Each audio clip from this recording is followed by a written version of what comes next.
estudio. Y este es el último capítulo de esta pregunta: ¿cómo debo vivir en este mundo?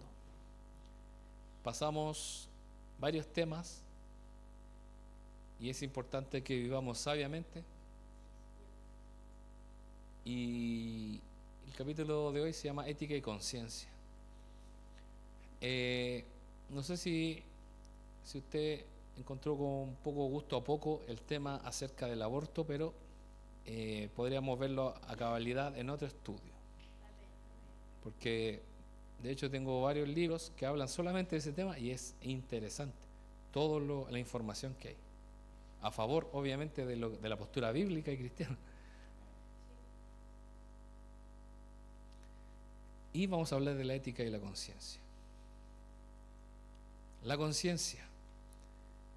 Los mandamientos de Dios son eternos, pero para obedecerlos primero debemos apropiarnos de ellos internamente. La forma de internalizar esta voz se ha llamado conciencia. De tener conciencia de lo bueno, de lo malo, de que debo obedecer a mis padres, tener conciencia de mí mismo, de que yo puedo cambiar mi actitud. Desde los niños pequeños, ellos comienzan a aprender qué es lo que es bueno, qué es lo que es malo, cómo deben comportarse. Por eso se les dice, eso no se hace. A los adultos también, en ciertas ocasiones se les dice, eso no se hace.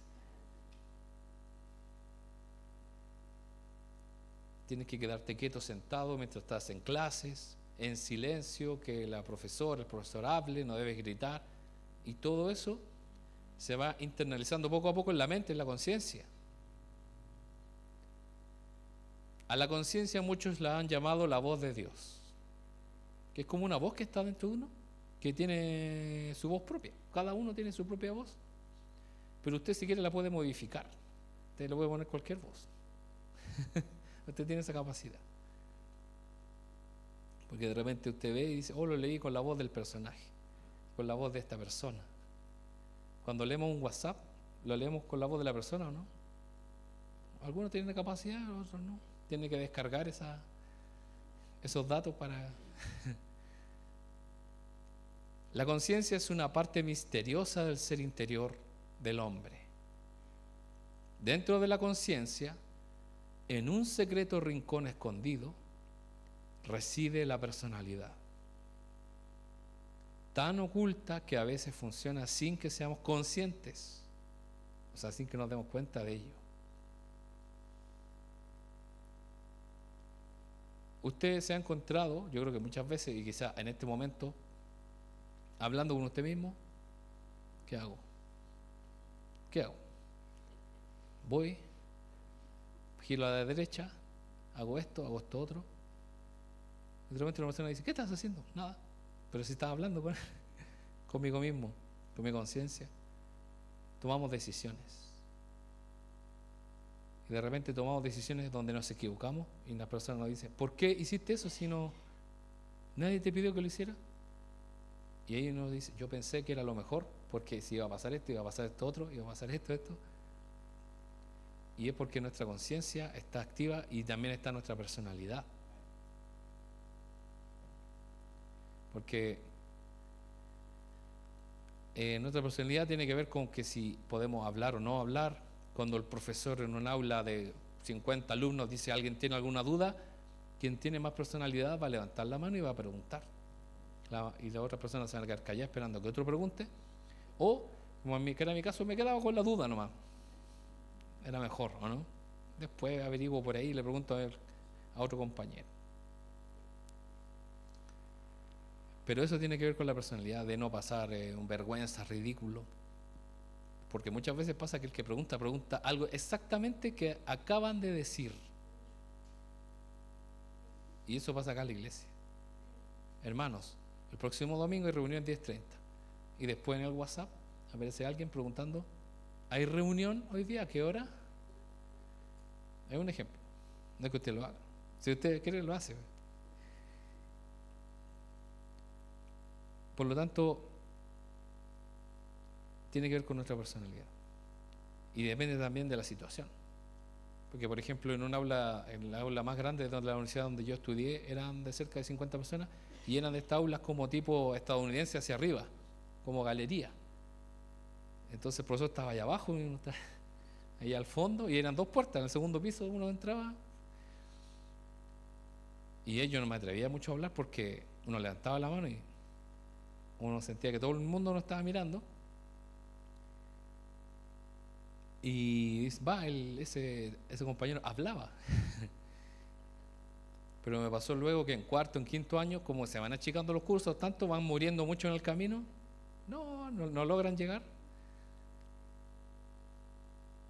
Hubo un curso que yo lo tomé y habían 10 alumnos inscritos, y era el mínimo. O sea, gracias al Señor estaba ese curso, porque si no hubiese tenido que esperar otro semestre.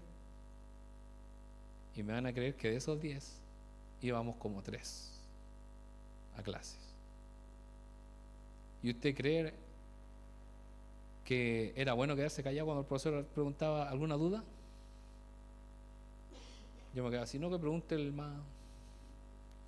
Obviamente ahí mi conciencia me decía, pregunta, porque era menos riesgoso. Y fue bueno, porque era como una clase personalizada.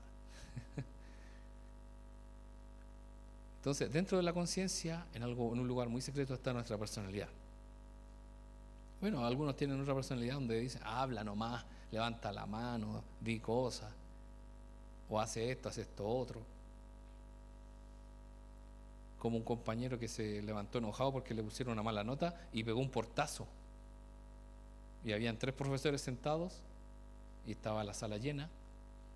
Y su conciencia le dijo, hazlo. Su personalidad. Yo no lo hubiera hecho ni loco, pero lo hizo y pegó un portazo.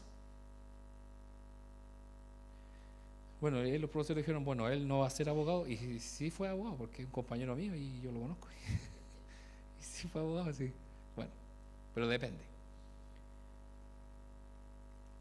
Lo bueno y lo malo. ¿Conoce a Freud? Sigmund Freud. Es uno de los padres de los psicoanalistas, un padre de la psicología. Lo estudian mucho los que estudian psicología. Y él llevó la hipnosis al lugar de la respetable investigación científica. El hombre comenzó a explorar el subconsciente y examinar aquellas íntimas grutas de la personalidad. Y esto es real. Si una persona se somete, sea cristiana o no, a una hipnosis, va a llegar a ciertos lugares de su vida que vivió cuando pequeño y lo va a recordar porque están grabadas en su mente. Ahora, que sea bueno es otra cosa, o que sea malo es otra cosa. De hecho, hoy en día, la mayoría de los estudiosos de la psicología dicen que no es bueno. Y no es algo dicho porque la palabra no, porque eso genera un trauma doble. Y aparte, ¿para qué? Bueno, antiguamente estaban hasta de moda estos charlatanes como Tony Camo, que hacían comer cebolla a los otros como si fuera una manzana, que le decía duérmete y se dormían. Y todo obviamente era falso. Ahora nosotros nos damos cuenta que era un show y que a Salo Reyes le gustaba la cebolla. Bueno, yo era un niño y vi eso y quedé impactado. Nunca se me olvidó. Bueno, hoy en día algunos predicadores hacen lo mismo, ¿o no? Los mandan a dormir, despertarse, correr, hacer todo. El descubrimiento de la voz interior puede ser, como observa un psiquiatra, como mirar al mismísimo infierno. Porque muchas personas no tienen vidas ordenadas y también dentro de sus conciencias se han dejado entrar todo. Y cuando son examinados por otros, encuentran cosas terribles. Cuando se examinan las personas, se encuentra abuso, se encuentra violencia, maldad. Y eso llama la atención a las personas que lo están observando. El tema es cómo ayudan a esa persona. Porque si un psiquiatra o un psicólogo determina que tiene un daño o que tiene algo malo, ¿cómo lo va a cambiar? Y yo, como tengo la oreja parada, escucho las clases de mi esposa. Cuando ella está en clase online, ella pone ahí a todo chancho y a todo escape la voz de los profesores. E incluso cuando ella se lo olvida, yo le explico también todo lo que... Me decía, no entendí esto. Y yo le decía, pero mira, esto es. Me decía, ¿y cómo sabí? Pero sí, ella lo acaba de explicar. Y yo me estaba, no sé, estaba ordenando y doblando la ropa del niño, no sé. Y esto también estaba escuchando todo. Y una alumna le preguntó a la profesora, o al profesor, no me acuerdo, porque un doctor tiene que sanar al paciente. Un psicólogo, ¿qué tiene que hacer con su paciente? ¿Sanarlo? Y la verdad es que no. Tiene que ayudarlo a tener una vida lo más normal posible. O sea, la labor de un psicólogo no es sanar mentalmente a las personas, es tratar de ayudarlo lo más que se pueda. Si no se puede, lo va a derivar con otro especialista, y el otro especialista quizás lo va a drogar, y si no se puede, lo van a internar y va a quedar para siempre en el patio del internado, porque dicen que son locos de patio, esos son los peores. Es un dicho popular, de ahí viene. La loca de patio que está en el patio del internado de personas que tienen problemas mentales. Pero no hay una solución médica o científica. Y hermanos, en las iglesias llegan muchas personas que tienen problemas, que ellos han sido literalmente desahuciados por los psicólogos y los psiquiatras, y que el único que los puede ayudar es Dios, que los ha liberado, porque son cosas que están fuera de la ciencia. Porque un psiquiatra, ¿qué es lo que va a hacer? Lo va a adormecer. Pero Dios va a traer una sanidad. No digo que esté mal consultar a los profesionales, cosa que es muy importante, pero llega un momento que hay una limitancia. Entonces, en realidad, todas las personas que ayudan a otros llegan a cierto límite. Yo, como abogado, no le puedo decir que va a ganar el juicio, eso es mentira, porque quien decide es un juez, no yo. Y el juez puede decir que no, y por muy convincente que yo tenga mi evidencia, pues, y si me dice no, es no. Y un médico con ciertas cosas sí puede llegar a la sanidad en este caso, pero hay otros casos que tampoco lo puede lograr. Por eso hay muchas personas que, al ser examinadas en su conciencia, en su mente, pueden llegar a encontrarse verdaderos infiernos. Obviamente, personas que abusan de droga, de alcohol, personas que no pueden estar tranquilos. Sin embargo, la conciencia la reconocemos como algo más celestial, un contacto con el bien más que con lo infernal. También la concebimos como la que nos dice lo bueno y lo malo, el ángel y el demonio en cada hombro. ¿Has visto esa representación? Que uno dice, hace esto otro. De repente me entró el diablito y me empezó a hablar. Dile nomás, o lárgala. Y así. Pero eso son caricaturas. Pero en nuestra mente podemos decir, puedo hacer esto otro. Puedo tirar una bomba e irme, dejarla embarrada y retirarme, o mejor no hacerlo. Y eso tiene que ver con nuestra conciencia, con lo bueno y lo malo. La conciencia para el cristiano. Para el cristiano, la conciencia no es la Corte Suprema de apelaciones para el comportamiento correcto. O sea, la conciencia no debe estar en la cúspide de nuestras decisiones. La conciencia es importante, pero no normativa. O sea, no es la que nos guía qué debemos hacer, qué no debemos hacer. ¿Es importante nuestra conciencia? Sí. Pero tiene capacidad de distorsionarse y de desorientar. Porque ¿acaso usted, hermano, ha estado convencido de algo y después usted se da cuenta que no era? Usted está consciente que eso era así y después no era. Una persona que yo quiero mucho, que estimo mucho y que siempre me dice la verdad, me lo dijo y resulta que no era. Cae en el error. En el Nuevo Testamento se menciona unas 31 veces a la conciencia, pero no como indicativo como para seguirla, sino indicando su capacidad de cambiar, de cauterizarse. Dice la Biblia que tiene la conciencia cauterizada, de deteriorarse y volverse insensible a causa del pecado reiterado. ¿Es importante nuestra conciencia? Sí, pero no es nuestra guía suprema. De eso debemos tener cuidado. ¿Usted sabe lo que es cauterizar? Bueno, las personas que soldan cable es cauterizar, pero también se usa la palabra para cauterizar, por ejemplo, una herida, algo que está generando una hemorragia, hay que cauterizar, hay que sellarla para que no siga. Pero estas personas tienen su conciencia cauterizada, sellada, o sea, dura. No hay forma de que entre ni salga algún tipo de información que lo haga cambiar. Jeremías 3:3, lo vamos a leer.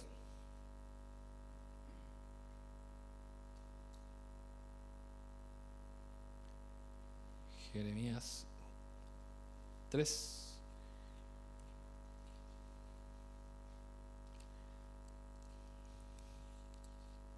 Dice, Jeremías 3:3. Por eso incluso han faltado las lluvias de primavera, pues eres una prostituta descarada y totalmente desvergonzada. Aquí Dios le está hablando a Israel que se comportan así. Por eso no ha llegado la bendición a sus vidas. Porque ¿cómo se comportan estas personas, las que ejercen la prostitución? Son descarados, como dice el doctor Apolo. Son descarados, totalmente descarados. Pues se andan mostrando, esa es la idea, mostrarse. Y digo personas porque no se sabe si son hombres o mujeres ahora. Y esto habla del descaro de Israel con el pecado, que ya les da lo mismo lo que digan y opinen de ellos. Y esto tiene que ver con una conciencia insensible. Y ahí vemos como un ejemplo, el sociópata que asesina sin remordimiento. Los sociópatas son aquellas personas que no se dan cuenta de lo terrible que piensan, ni que actúan ni dicen, porque piensan que es normal. Por eso vemos, no sé si usted ha visto casos policiales con imágenes y todo, donde se muestran a las personas sacando cuerpos de sus familiares, de su mamá, de su papá, de su hijo, en bolsas, meterlo en una maleta, viajar tranquilo, en las cámaras lo muestran, dejarlos quizá enterrados y ellos actuando totalmente normal. Una persona común y corriente estaría alterado, desesperado. Incluso hay personas que con solo ver sangre se sienten mal, pero ellos tranquilamente lavan su ropa, incluso aparecen en la escena del crimen, hablan con los policías, esperan que se vayan y ellos comienzan a limpiar todo, porque tienen sus conciencias totalmente distorsionadas. Y cuando los entrevistan, cuando les hablan después, dicen, no, me borré, no sé qué hice. No, simplemente la golpeé. ¿Pero por qué? No, la golpeé nomás, me enojé. Entonces, la conciencia se va distorsionando en estas personas, en todo en realidad, a causa del pecado y finalmente llegan a estar totalmente insensibles a lo terrible que es esto. Y por eso Jeremías habla del pecado de Israel. O sea, Dios les hablaba y les decía, están mal, están en pecado, pero ellos decían, no hay problema, estamos súper bien. Entonces, como hay que tener muy claro que la conciencia no es lo más importante para tomar decisiones. ¿Y usted sabe lo que es? Es la palabra de Dios. La conciencia en la palabra de Dios. Si bien la conciencia no es el tribunal supremo de la ética, es peligroso actuar contra ella. Martín Lutero, ahora que estamos en el mes de la Reforma, super ad hoc este tema, Martín Lutero dijo en la Dieta de Worms: mi conciencia está cautiva por la palabra de Dios. Actuar contra la conciencia no es adecuado ni seguro. Vamos a analizar esta frase. Bueno, ahí está Lutero hablando con estos cardenales, arzobispos que le estaban diciendo: retráctate de lo que has dicho y de lo que has escrito. Y le dice: no, porque la palabra de Dios es contrario a lo que usted enseña. La conciencia dominada por la palabra de Dios puede llevar a cometer actos de heroica valentía, lo que es noble y poderoso, como por ejemplo estar dispuesto a morir por la palabra de Dios. En un momento, hermano, puede ser que usted diga: no, miento y me zafo, pero puede ser que la palabra de Dios en su vida le haga decir, diga la verdad, que usted es cristiano, es un hijo de Dios, y que por eso pierda la vida. Y eso es un acto heroico.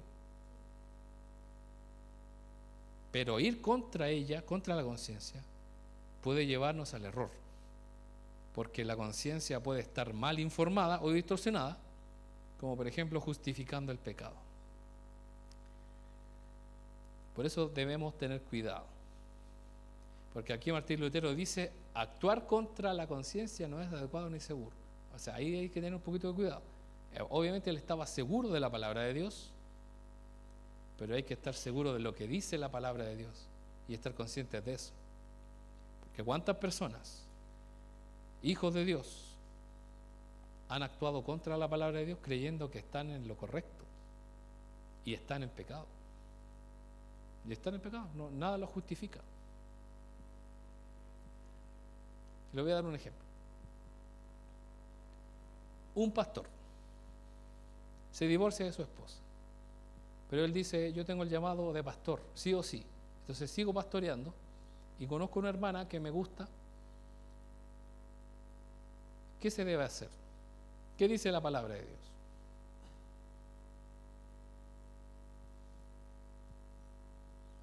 Si Pablo estuviera ahí, yo creo que primero ya no podría ser pastor. Podría seguir solo. Pablo le diría: sigue solo. Ya pasó tu tiempo. Sigue como yo. Pero también diríamos: ¿por qué no ordena su vida? Este es un caso, por ejemplo, de laboratorio, pero también puede suceder. Pero ¿qué pasa si este pastor dice: no, yo recibí revelación de Dios de que como la culpable, entre comillas, fue mi esposa y no yo, y yo estoy en santidad, y esta persona que yo estoy conociendo también está en santidad, más adelante nos vamos a casar, por lo tanto ambos seguimos en el ministerio? Y en este caso se estaría justificando algo que no es correcto, pero que mucha gente podría aceptar. Está bien. Lo importante es que sirva, lo importante es que... Es como el ejemplo del músico que no crea en Dios, pero como toca excelente, que toque. Lo importante es que lo haga. ¿Será eso así? No. Por eso nosotros debemos buscar siempre hacer la voluntad de Dios, incluso cuando nosotros conscientemente o tengamos nuestras conciencias que quizás no es pecado, no es tan malo, pero es mejor seguirnos por lo que sí dice la palabra de Dios. Muchos me podrán decir: pero mi caso fue así, mi caso fue... Yo lo entiendo, como ser humano lo entiendo y lo acepto y está bien, pero no sé si Dios, lamentablemente, porque es verdad, pues, ¿no? Eso es lo que dice la palabra. De hecho, dice la Biblia que el que quiere su liderazgo tiene que ser hombre de una sola mujer. Es algo bíblico, no es algo inventado por la iglesia de no sé cuánto, de por allá. Entonces están sonados. Mejor que no. Están sonados los que... Y más encima, una sola mujer. No son 10 ni 2. Bien. una conciencia redimida. La palabra de Dios limpia nuestra mente. Necesitamos una conciencia llena del Espíritu Santo, más bien que de la carne. La conciencia puede ser presa de manipulación, como aquella que ejercen por un lado los legalistas. ¿Se acuerdan que vimos ese punto de los legalistas? Que crean normas que parecen que son de Dios, pero no lo son. Etiquetas de vestimenta. Yo sé cómo se visten los evangélicos, pero eso no está en la palabra de Dios. Yo sé cómo se visten los testigos de Jehová, con una chupalla, ¿cierto? Y están en la esquina.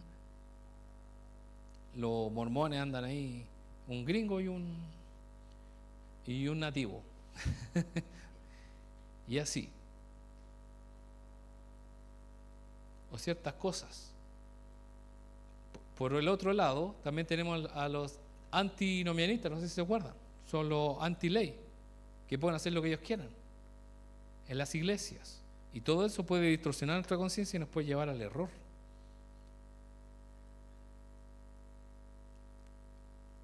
Los que pueden influir en las conciencias de las otras personas deben mantener la integridad de la personalidad misma que les fue dada por Dios. Dios a cada uno nos dio una personalidad. Dios a cada uno nos dio una forma de ser. Y debemos amar al Señor como Él nos creó. Y no anularnos, ni tampoco darnos rienda suelta. O sea, hay que también tener un equilibrio, un orden. Por lo tanto, no atemos a quienes Dios ha hecho libres. Porque hay personas que son muy así, muy estrictas, muy cuadradas. Pero dejemos que las personas sirvan al Señor como ellos quieran. Es que esta hermana grita mucho cuando canta, pero ella lo hace en su forma. Este hermano no hace ni un movimiento, me molesta que esté tan quieto, tan callado. Déjalo tranquilo. Y así. Y no incitemos a pecar a quienes tienen una conciencia débil. No, yo me puedo tomar unos alcohol ahí, unos licores, no me pasa nada. Pero una persona con conciencia débil va a decir, yo lo puedo hacer, y yo pensé que era pecado, y lo empieza a hacer libremente, y eso lo puede llevar a pecar delante de Dios, y puede ser que al que lo incitó no le pase nada, pero el otro va a caer, exponiéndose al juicio de Dios. Uno como cristiano puede decir, no, yo ya llego a una madurez donde yo puedo hacer muchas cosas, puedo ir a predicar a ciertos lugares y no voy a ser tentado, entre comillas. Yo puedo ver ciertas películas y no me voy a sentir afectado, pero ¿qué va a pasar con las personas que están a su alrededor y van a decir, yo también puedo? Pueden caer. Por eso debemos tener cuidado y que nuestra conciencia esté dirigida por la palabra de Dios más que con las opiniones humanas. Nosotros como iglesia tenemos que aprender de la palabra de Dios y lo que se enseña aquí, como dice la Biblia, examinarlo todo y retener lo bueno. Porque puede ser que ciertas personas sean muy estrictas, pero otros no. Entonces, lo importante es que nosotros podamos tener una conciencia que a Dios le agrade. Creo que esta es la última, sí. Bien. Damos gracias al Señor por este estudio. Esperamos que podamos honrar al Señor con nuestras vidas. Les invito, hermanos, a que pueda cerrar sus ojos y vamos a orar.